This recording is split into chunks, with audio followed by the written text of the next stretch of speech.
Lead together, embrace change, enhance everyone's journey. The 3 core principles of SmartStop, a leader in self-storage real estate across North America, reinforce why we're proud to bring you SheEO Lead-In, the podcast featuring curated conversations with powerful women sharing their impactful wisdom. It's a self-knowledge, self-discovery, and self-preneurship audio storage vault created by and for women. SmartStop's presentation of SheEO Lead-In begins right now. Have you ever felt that you as a woman may not appear to measure up when you see incredible women in strong roles?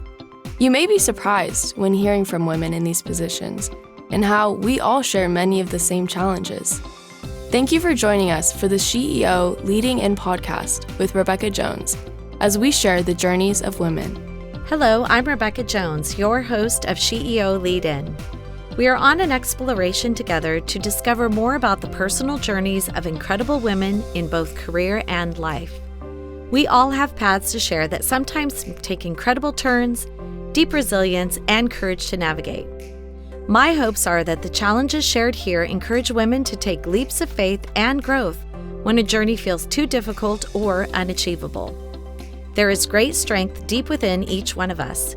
These stories are meant to share the ways strong women have taken their dreams to strive and thrive to new heights, despite their sometimes rocky paths, and found a way to lead in. Today, we're here with Lisette Islas from Lifeline. How are you today, Lisette? I'm very well. I'm really happy to be here with you, Rebecca. I'm so excited to have people hear all about you. You're such an interesting and fun person. So let's talk a little bit about you when you were a little girl. Do you have any fun stories to kind of break the ice for our listeners? Ooh, fun stories from my childhood. Yes. I have a ton. Let me pick one. Well, since this is a leadership podcast about women, let me go with a story that actually has driven my leadership perspective my entire life. When I was in 2nd grade, I got a $100 scholarship. My principal was a member of LULAC, which is the League of United Latin American Citizens, and I have no idea how he knew me from the rest of the students in the school, but I got this $100 scholarship and a trip to the Ice Capades. And I remember going home and telling my mom, now I have to go to college. And so, and from that point forward, like my parents had always just made it an assumption that we were all going to go to college, but it kind of switched something in my brain. And I think looking back on that now and throughout my career, what I've really learned from that lesson is that, it's not necessarily the money, it's saying, I believe in you. It's exactly what I was thinking when you said that. Yeah. And so honestly, that carries me. And so when I mentor people, when I think about how I coach up my team or how I support anyone that's trying to navigate their career, the message really is, I believe in you. Yes. Well, so I was going to add something to that. So when you started telling that story and I was listening, I thought about OPM. That's a term I use a lot, other people's money. Sometimes people look at OPM and they don't think, it's free money. There's nothing, no strings attached or anything. For me, I always think, okay, this actually puts responsibility on me because someone believes in me. So kind of back to what you were saying, we literally have the same thought about that. Absolutely. I feel so much more responsible when I'm holding other people's money, which is super important, right? As a nonprofit CEO, for sure, receiving donations and support from all sorts of folks from the community. It's really important that we understand the value of that money and do as much good as we can with it. Love it. Okay, so let's talk about a word that describes you, because I'm sure you have a lot of them. But I know the first word that comes to my mind, but I want you to tell us, share with us what your first word is that comes to your mind. Describes you the best. Thoughtful. I just give a lot of thought and care to what I do. Yeah, definitely. And authentic. Thank you. Yes, you're welcome. So tell us a little bit about your career path and how long you've been with Lifeline. Okay, so I've spent, about half of my career in philanthropy and the other half of my career in the nonprofit space, but really always focused on kind of that intersection of community and economic development. So how do you help build the social and economic fabric of San Diego. I love San Diego. It's the community that raised me, and I've had such wonderful opportunities in my life that I just feel like it's my mission in life to make sure others get those same opportunities, but also that I contribute to the growth of San Diego. Yeah. So having spent the 25 plus years, however many years it's now, working at this intersection, I've gotten to work on lots of cool jobs and in lots of different neighborhoods throughout the region. But originally, actually, I wanted to be a sociology professor. And I wanted to do research and just, focus on figuring. I'm a puzzle person. Yes. So I love puzzles and I love figuring out things that are unknown to people. And so that's kind of how I saw becoming a professor and doing research, really understanding things from a different angle. Life had other plans. Still a total self-avowed nerd. I owned that word before it was cool to be a nerd because I love learning. But now I use that to support communities through my lens as a nonprofit leader. So I've been at Lifeline for 7 months now as CEO. Prior to that, I was at MAC as the executive vice president. And prior to that, I spent a big chunk of my career with the Jacobs Center for Neighborhood Innovation and the Jacobs Family Foundation as a vice president there.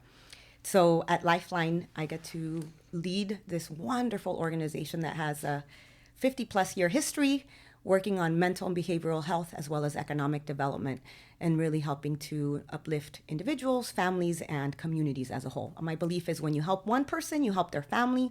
And if you help a family, you're really helping to strengthen a community. And you're helping them find their sense of purpose, which is, I think, one of the most valuable things that we oftentimes forget about. Absolutely. Yeah. I think the most important thing we can do is help people find their sense of purpose. And really, I see it as we're walking down a path and opening a door for someone, and then they just run through it, right? Sometimes all people need is an opportunity and somebody to say, I believe in you. I was just going to say, back to what you said originally, someone that believes in you. And so honestly, when I said it's driven my whole sense of leadership, my perspective as a leader and my whole sense of where my career can and should go, it really has shaped this belief.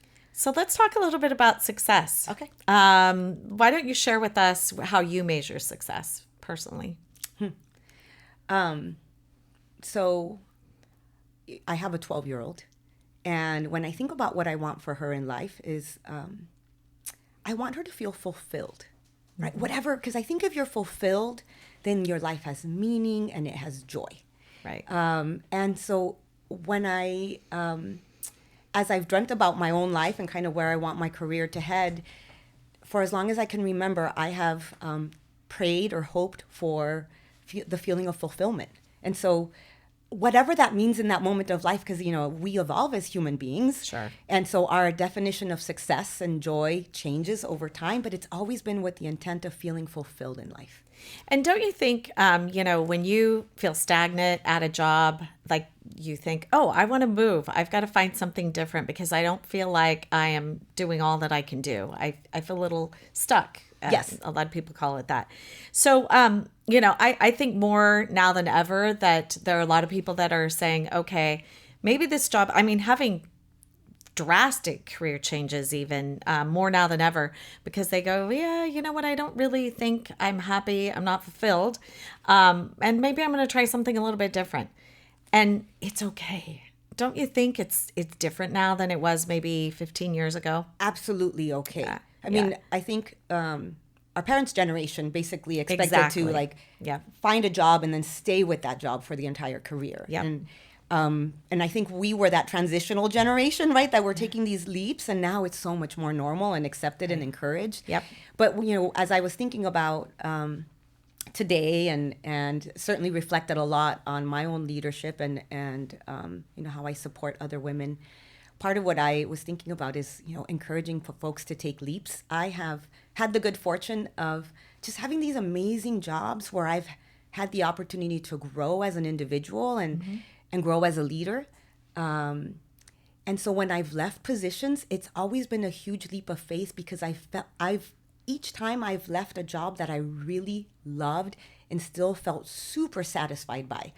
And so it's been this leap of faith of leaving this wonderful thing for something else that I think will be better somehow, help me grow in a different way. That's scary, right? Leaving something good with the intent of getting something better, that's a little scary, but it's always worked out. Well, also kind of thinking about what your succession plan is too. Yeah. And okay, is it the right time for me to leave because I've actually brought up other people that can take over and do and finish what, and maybe even step it up a bit. Yes, I think absolutely. That's important. And that's always been part of the thought process. Like, yes, who's coming in? How do I create space for the next person? And a lot of people don't do that. They don't spend enough time, kind of planning that. They just go, oh, it's all about me. I'm just going to jump to the next one. And, that doesn't always work because sometimes, and I feel like whenever I my job, I'm going to be taking a leap of faith. I too, I think, okay, I'm going to try something different. But I need to make sure that my baby is okay for the next leader, and that I have the right person that can actually take over for me. So that's super interesting because I think about my jobs, my roles as my baby. Like, my baby. No, yes. I helped create this and yes. grow it.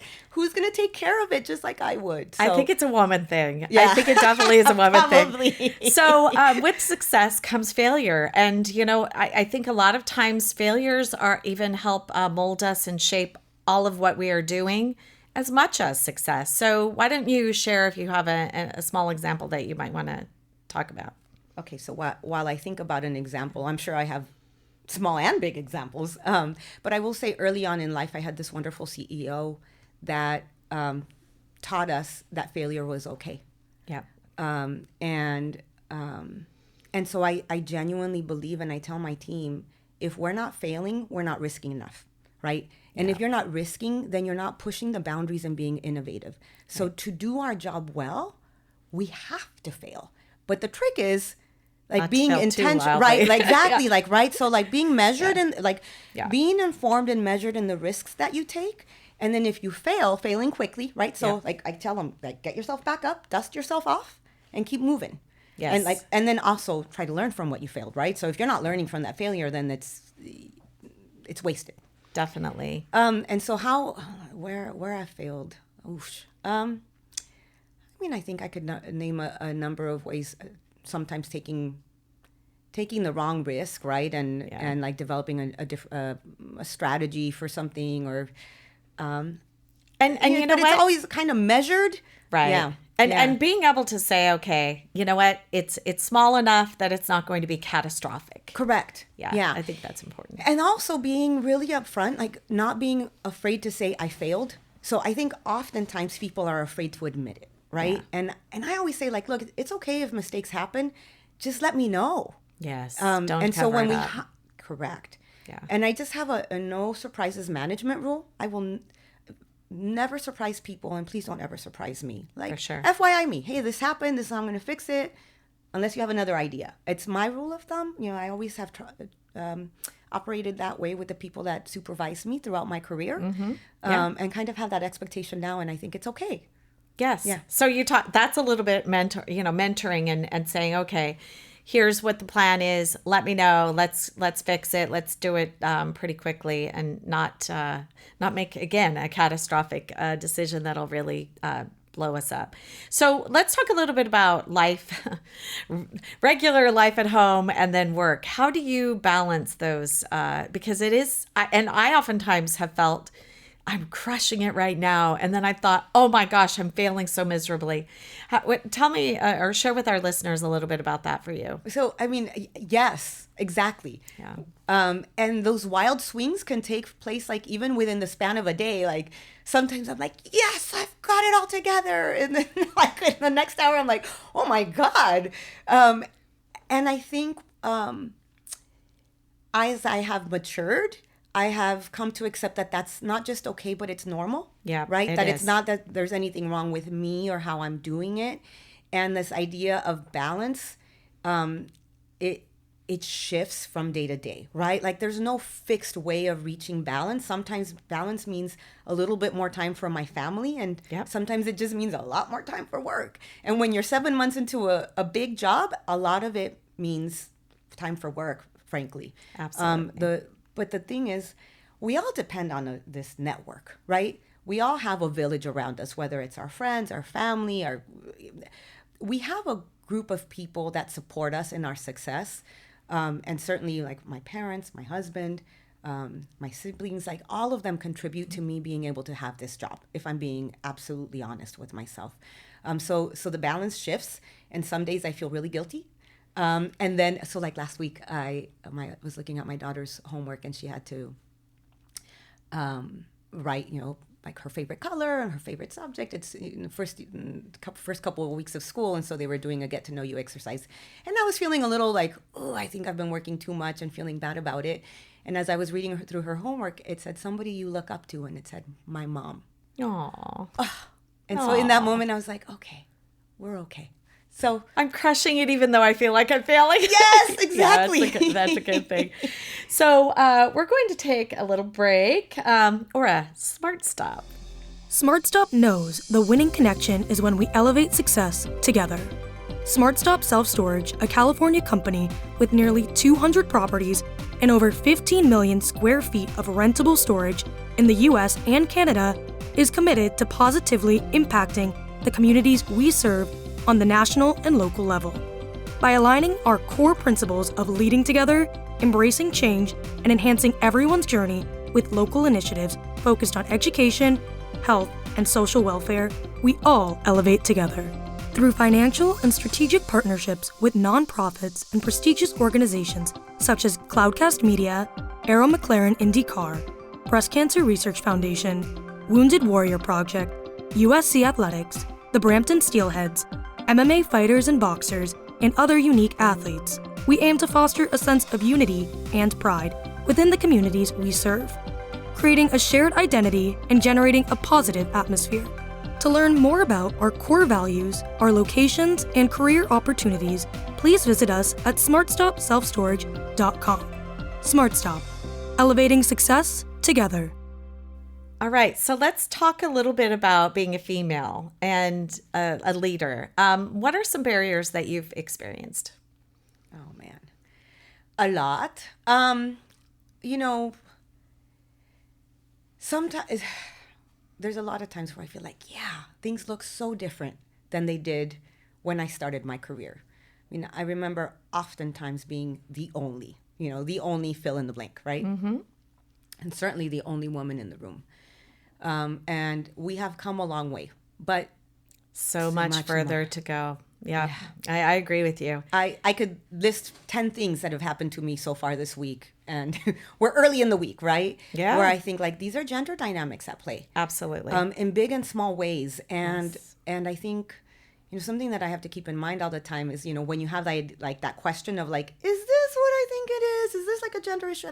Most of the time it is, right? It is, yeah. And so now it's having the tools to understand it and manage it. And the title that I have allows me to manage it in a different way than I would have previously in my career, right? So then my responsibility is to help other women understand where their power is and how to manage it. Well, what I found too is that if I bring it up, and it's actually real, it is happening. When I bring it up, sometimes I have men that look at me, they might as well roll their eyes because they're acting like, that's not true. It is true. It is real. I don't know how many times this has happened to you, but where you have felt that you are actually being completely ignored when you're working the hardest and your work stands out, yet the men are being recognized in the very same room that aren't working as hard and their work is not standing out. Absolutely. Yeah. Absolutely happens more often than I care to admit. And also the flip side of it. I've been in spaces where men get very loud and, the energy is very different than what would be acceptable from a woman. Correct. And so I actually have started checking that by being very still. And I've noticed that when I get very still in the room, then people take notice. So, just different strategies for how to manage that energy. Yeah. You have to kind of case by case. But it is real. It is real. And I think for all of our listeners today, for them to realize this and just observe. Uh-huh. Observe is a good way to look at it. And again, to your point, having the strategies to overcome and get through that, because it is difficult at times. It's not fair, it's not right, but it is what it is, and it still is happening in 2024. And giving voice to it, right? Yes. Because so, when we talk about the sense of responsibility we have with money, I think there's a sense of responsibility I have with role, right? Yeah. So if I have had the good fortune of getting to the point in my career where I have this title, that allows me to do things, and I have a responsibility then to call out things, to create space for women in a different way, right? Yes. And so I think about that often, both inside of my organization and outside. So what am I doing to create space, support, and champion other women? And do you have like full resistance sometimes from men when you, okay, yeah. And like it's sometimes it's passive resistance, right? But that's just as real and and just as much of an impediment. Yes. Right? So and from all sorts of places that are intriguing to me. Well, and as a woman that's running a nonprofit, looking at how that is, asking for money too, it can be an issue. Yes. Yeah. And so, managing all of those dynamics, the wonderful thing is that there's a network of women in San Diego, like yourself, right? That you're part of that network that supports other women leaders. Yes. And it was really heartening to me and affirming in lots of unexpected ways that when I took on the role of CEO, I had a series of women reach out to me and say, how do I help? And not like, how do I help in order for you to help me somehow? It was like, how do I help? Because if you do well, our community prospers. And that's phenomenal to me. And women that you've had on this very same podcast that I admire and love, just looking out for one another and saying like, all right, we got you. We know what's happening and what's going to happen. And we're here. Well, so now that we're talking like this, we might as well just bring up the mean girls because they also exist. Yeah, they do. And it makes my heart so sad that still is happening because we already have the resistance from men, but then to have other women not even acknowledging that we are facing the same exact things that they are and then literally trying to tear us down. That's really tough for me to take. Yeah. And, I come from a place of empathy. Yeah. And so when man, woman, whomever, when they do something that is very overtly unacceptable or undermining, I take two steps back and I try to think about like what's going on with this person, right? Because it's not about me. It's about them. Correct. And so that's always okay, so what's going on with this person? Like, what is it? And I perhaps give people too much grace sometimes, right? And like, okay, how do I support this person? Like, what's going on? And then other times I've just learned the lesson of like, okay, I'm just going to give this person space. Like, I don't need to engage in this energy. Yeah. I just need to walk away from it. I don't think it's too much grace. I think I think giving plenty of grace, because remembering, and I have this saying, and I say it in my head every single time someone is attacking me for whatever reason. It's not me, it's them, but it's hurting people hurt. Hurting people hurt others. Yes. Hurting people are not the ones. It's not a healthy person that is going to attack you and try to tear you down. It's someone that is genuinely hurting. And so recognizing that, I think, is really important too. So let's talk a little bit about role models and mentors, because I don't know about you. I have men and women that I've said, oh, I really appreciate that about them. And I take tiny little things from lots of different people. What about you? Yeah, I always, every day, I'm looking around and thinking about what I can learn from someone. And I don't know, I'm a forever optimist, and I really love getting to know people. Yeah. Right. And so I engage with people, and like I really try to understand them and listen and learn. So all day, every day, I'm taking away gems from people. But certainly there's mentors that I've had in life and role models. Some of them don't even know they're my role models, right? Yeah. Although I do try to, when I notice something about someone that connects with me or that speaks to my heart, I always try to tell them, right? Yeah. Because it's important that people know that how they affect others. Absolutely. Because you can go back to that when you're having a difficult time, whatever is going on. Oh, I can remember the positivity in that person. I actually really appreciate people that are positive. This is one of the reasons I really care for you. And that is because you're so positive. You walk into a room, you light it up with your smile. you. I mean, it really is something very special. It I really is, really Lisette. appreciate that. Of You know, course.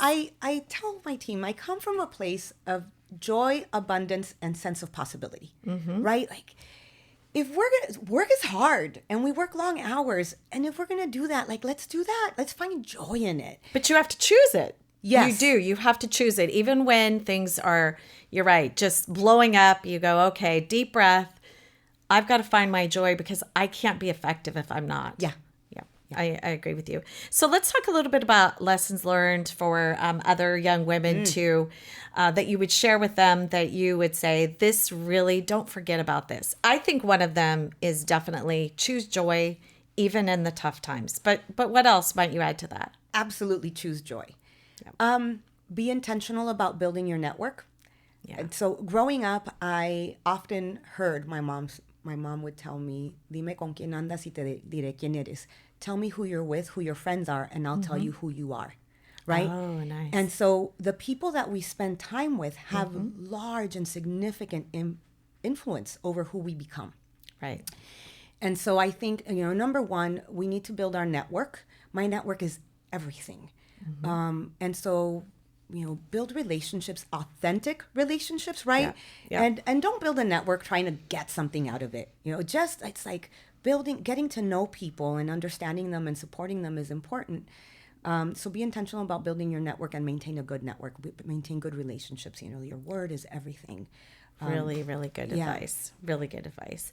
So let's talk a little bit about your journey and what you're most proud of. Because I bet you it's probably a list, but maybe boil it down to just a couple of things. Yeah. Well, I'm in my 40s and I still want to make my parents proud. And, and seeing them smile. And I'm sure they are. They are. Yeah, they sure. are. Seeing they worked really hard and they wanted their children to have a good life and they sacrificed a lot. And so I wanted to make good on that sacrifice. So certainly want to make them proud. Being able to leverage the position that I have to support others and not just, direct service delivery. I think, nonprofits do a really good job of supporting communities and making sure that folks have enough to get from one day to the next. But I also feel really proud of the work that I've done in terms of systems change and helping understand, like, where are the challenges for our region and how do we work together, not just within the nonprofit field, but across different sectors. So working with the business community, working with academia, et cetera, to look at where are our most vexing problems and how do we come into a room together to figure out how to fix them. So you and I are sometimes in meetings together, and it's a great opportunity to just work with folks from different perspectives and address problems. So that's the times that we've been able to, like, really address an issue in a different way and get success. Those are the moments that I feel most proud. So how long have you lived in San Diego County? I meant to ask you this earlier. Your whole life? My whole life. I've born lived in San Diego, raised here. That's amazing. I went away for my undergrad and grad school. And then we had a brief stint when I was a child where we lived in Mexico for about 5 years. But other than that, San Diego has been my home. Yes. My family's here. My family is so important. And I love San Diego. Like, it's your why village. would I leave? Yes. What about your siblings? Do they live locally also? We all live within a few miles of each other. Oh, nice. Yeah. I love that. So you didn't get too far from home. You managed to stay local. But that's good because that's a network. And not everyone has that. No. And, the people that are transplants to San Diego County, I mean, I grew up in San Diego County as well, only lived away for maybe 3 years. But having that support system and that network and that longevity really has helped out for so many things. And, you see people from high school and elementary school, and they're like, oh my gosh, what are you doing now? It really is fun to run into them. And, San Diego, I will say that San Diego, I mean, you could stay in your little bubble in a place, right? Sure. And just, like, have the same experience all your life. And that's fine. Yeah. But I think if you push yourself out into different neighborhoods, I grew up in Imperial Beach. I spent about 15 years of my career working in southeastern San Diego and have made lifelong friendships there that have shaped me, shaped me professionally and personally. I work and absolutely love North County now. And so, I feel like I've gotten to know our entire region. Spent a lot of time working in central San Diego. So even though I've been in San Diego all my life, I feel like I've had vastly different experiences in that journey throughout our county. Well, there's right around 3.5 million people, so that's not going to happen easily. Yes. Yeah, there are a lot of people. And and it's true that you've got all of these different, I think that's a beautiful thing about San Diego, is you've got East County, South County, the coastline, North County. You can have horses, you can have cattle, you can live out in the desert, you can live in the mountains. I mean, there are so many amazing things about our region. I really love it. There's just no place like it. Yeah. I agree. And we're innovative because we've got a lot of higher learning education, even, just in North County. You've got all these vast different ways of living and, finding your path, finding your journey. Yeah. And, I tell young people all the time, and I really kind of want to hear what your thoughts are about internships. I think it's an excellent way for you to push yourself, learn more about yourself because you're trying something new. You might find that you hate what you actually were planning on doing for the rest of your life. And again, having the courage to be able to make a shift, find something different. But internships, what are your thoughts about them? Because I think they're extremely valuable and more valuable now than they've ever been. Absolutely valuable. Yeah. And you look, as part of my I was going to say my job, but it's not my job. It's part of what I do in the region is I serve on the executive committee of the EDC, the Economic Development Corporation, and so we look a lot at what it takes for the region to grow and prosper, and part of that is investing in communities that have been ignored, left behind, yep, or underinvested. And so speaking to employers about developing those internship opportunities so people could see themselves in jobs and try out these roles, as you said, is really important. So I think it's two-sided. Number one, telling employers, make those internships available. It's not just like a feel-good thing to do. It's also really good for business. Certainly Lifeline has a lot of interns that are very meaningful in our work and help us be as successful as we are. And for the young people, it's exactly what you said. It helps them try out different roles. My goodness, I had two different internships that made me realize my career aspirations were actually not what I thought they would be. And it helped me shift and somehow land in this career path. And doesn't it feel good? Absolutely. You're doing an amazing job. I'm so proud of you. Thank you so much for your sharing with us today what you do and how you do it and your heart for community and all of that. I want to just touch on one more thing, and that is what's next in your journey. Do you have any exciting things that you're going to be rolling out soon, or anything at Lifeline that's going to be new and innovative you've been working on that you can give us a sneak peek? Yeah, absolutely. So Lifeline is a big organization, serves 25,000 people or more every year, but we're on this growth trajectory, really building out our programs and focusing a lot on how do we help empower the community economically. So economic empowerment is part of what we're looking at, lifting up jobs, lifting up training, and the strengthening of those communities around us. So lots of good stuff coming from Lifeline. And to my point that I made a little bit earlier before we were actually speaking on the air, by helping people find their sense of purpose. Yeah. It's so important because nobody is going through life with a purpose-filled life if they don't have any idea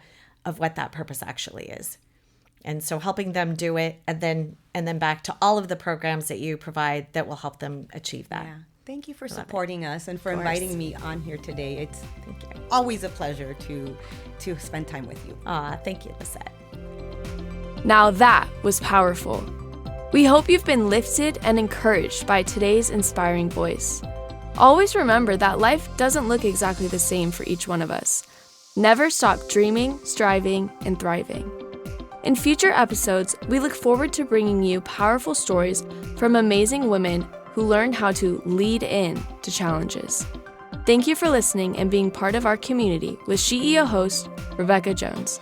The incredible curated SheEO conversation you just enjoyed was brought to you by SmartStop, a leader in self-storage real estate and a company that upholds its core principles of leading together, embracing change, and enhancing everyone's journey. To learn more about SmartStop, please visit smartstopselfstorage.com. Cloudcast Media.